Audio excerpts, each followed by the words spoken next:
Hello. நம்ம ஊரில் இருக்க செகண்ட் ஹேண்ட் மார்க்கெட்டில் பர்ச்சேஸ் பண்ணுறதுக்கு ப்ரிஃபரன்ஸ் எல்லாம் ஆப்வியஸ்லி கம்மியாக தான் இருக்குது இப்போ வரைக்கும். பட் நாங்கள் லாஸ்ட் வீக் ஒரு ஃப்ளீ மார்க்கெட் விசிட் பண்ணியிருந்தோம். அவ்வளோ பேர் அங்கே ட்ரெஸ்லாம் கூட ஷாப்பிங் பண்ணிகிட்டு இருந்தாங்க. ஜெர்மன்ஸோட ஒரு பேசிக் குவாலிட்டியில் ஒன்று என்னென்னு பார்த்தீங்கன்னா ரீயூசபிலிட்டி. பிகாஸ் ரீயூஸ் பண்ணுறதுக்கு அவங்க யோசிக்கிறதே கிடையாது. அண்ட் இந்த மாதிரி செகண்ட் ஹேண்ட் ஸ்டோர்ஸ் எல்லாம் கூட நிறையா இருக்குங்க இங்கே.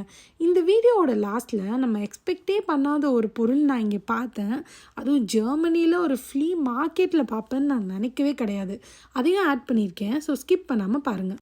இந்த மார்க்கெட்டில் பார்த்தீங்கன்னா வீட்டுக்கு தேவையான பல பொருள் இருந்தது. அதுவும் நிறைய ப்ராடக்ட்ஸ் எல்லாம் பெஸ்ட்டாகவே இருந்தது.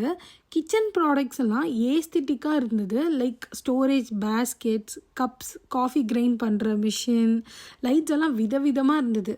மான் கொம்புக்கெலாம் பெயிண்ட் பண்ணி வச்சுருந்தாங்க. ஈவன் சைக்கிள் இருந்தது, புக்ஸ், பெயிண்டிங்ஸ் அண்ட் லெதரில் பேக்ஸ், ட்ரெஸ், ஷூஸ் என்ன எல்லாமே இருந்தது. குட்டி fireworks, buttons and vintage toys, காரோட கலெக்ஷன்லாம் கூட வச்சுருந்தாங்க. அதை கலெக்ட் பண்ணுறவங்களாம் நிறையா வாங்கிட்டு இருந்தாங்க. ஸோ நான் எக்ஸ்பெக்டே பண்ணாத ஒரு விஷயம் ஒன்று சொன்னேன்ல, அது என்னென்னா இந்த 2 சிலை தாங்க. ஐ திங்க் ஒன்று கிருஷ்ணர் அண்ட் இன்னொன்று முருகன் நினைக்கிறேன். என்னென்னு தெரிஞ்சால் கமெண்ட்ஸில் சொல்லுங்கள்.